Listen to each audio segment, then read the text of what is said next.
Good morning, students. Yesterday we have solved Maxwell equations for charge-free conducting medium, and we got these two equations in terms of electric field and magnetic field. If you remember that this equation covers the electric field part, del 2E minus epsilon mu del 2E del T square minus sigma mu del E by del T is equal to 0. And for the magnetic part we got this second equation. And you know that earlier we have the general solution for wave equation like E is equal to E naught e to the power iota k dot r minus omega t, where k was the propagation constant and r the position vector, omega is the frequency. The same for the magnetic field we got. So accordingly we are giving the equation numbers first, second, third, fourth. Now our task is to solve first and second equation. So we will start with the first for electric field using this general solution, and then we will see how the relation can be there for attenuation and loss as well as the skin factor. So from this equation we will find the value for del 2E by del T square and del E by del T. So how we will differentiate with this equation with respect to time first, and then again with respect to time for the second derivative, and then we will differentiate this equation with respect to r to find this value, because this depends on the positional value. So this is a Laplacian operator.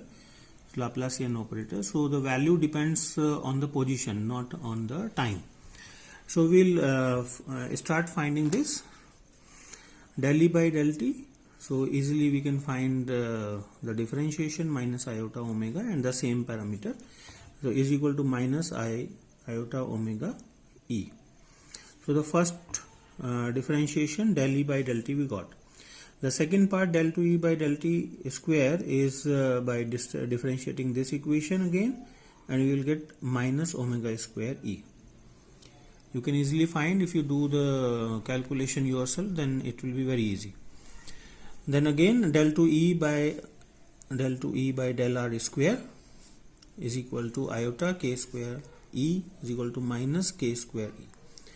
So that part is very important because it's with respect to position, not with time.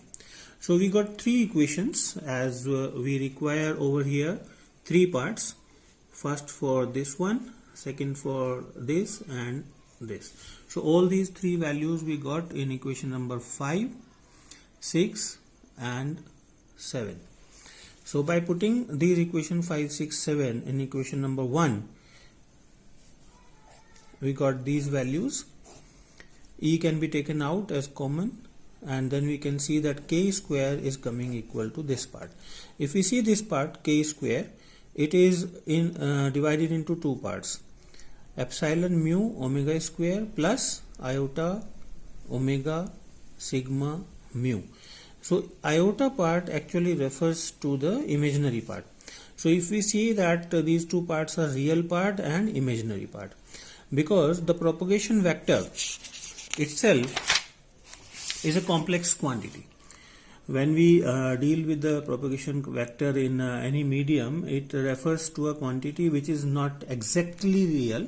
So we are taking into account that it can be imaginary value. Might be possible that imaginary part somewhere available and somewhere not, but definitely it's a combination of both the values.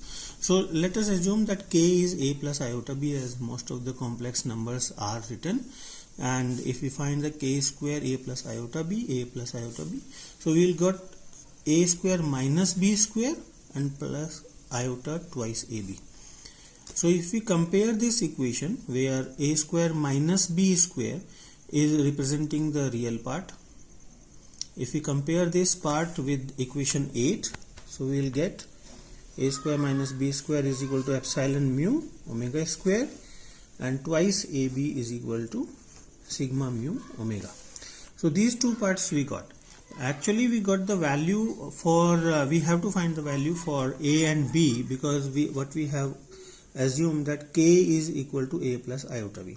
So the final value of propagation vector we can find if we can solve these two equations, a square minus b square and twice ab, in terms of epsilon mu omega and sigma mu omega.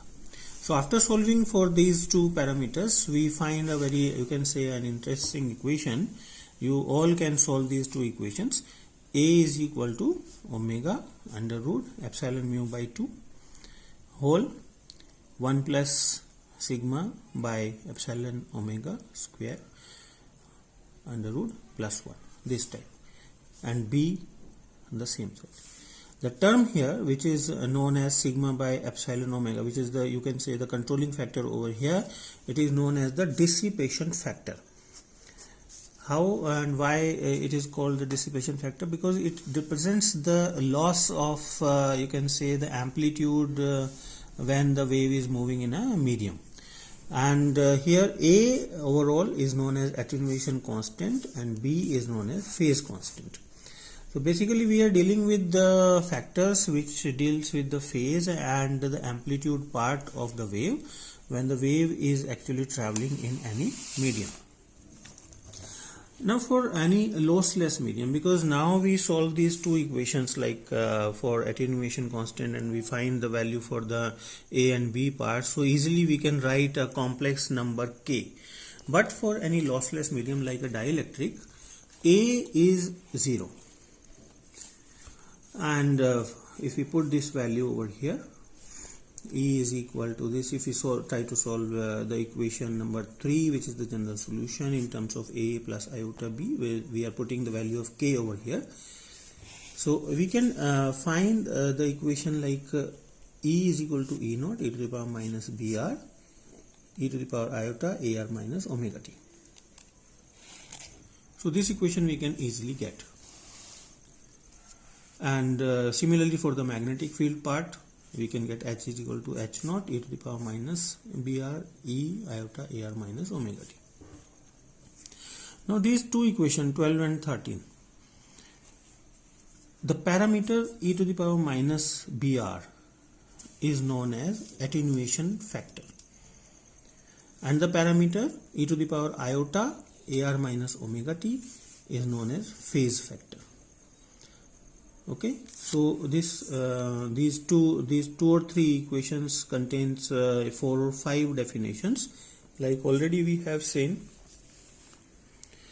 sigma by epsilon omega is known as the dissipation factor, and A is attenuation constant, B is phase constant, and for a dielectric medium like lossless medium, if we say that attenuation factor is given by e to the power minus BR, which actually governs the amplitude when the wave is traveling in any medium, and e to the power iota AR minus omega t for the phase factor part.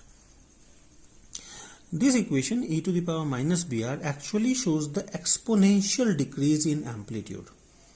You can easily see e to the power minus BR. It shows the exponential decrease in amplitude with increase of R. And B is the absorption coefficient over here, and this is a measure of attenuation. B, which earlier you have encountered as phase constant, for a lossless medium, when e to the power minus BR we are talking about for the attenuation factor. Over here in this equation for the attenuation factor, it is known as absorption coefficient. And actually this is the responsible part for the attenuation, and we can find the exact value for the attenuation using this part. Now for the second part, for a very good conductor, for a very good conducting media, this part in any equation mu epsilon del 2E by del T square will be negligible. Why it will be negligible? Because displacement current in conducting media, practically it will not be there, and general wave equation will represent this one. The second, that part will be removed, and the general solution becomes E is equal to E naught as earlier. Now for a good conductor, what we are dealing right now, conductivity will be very high. That means sigma by epsilon omega will be very greater than unity. So if we put this value in the value for A and B here, so this part is very greater than 1, comes out to be very greater than 1 by 2, and over here also. So these two equations, when we see, so this part becomes very greater than 1, so this part is negligible.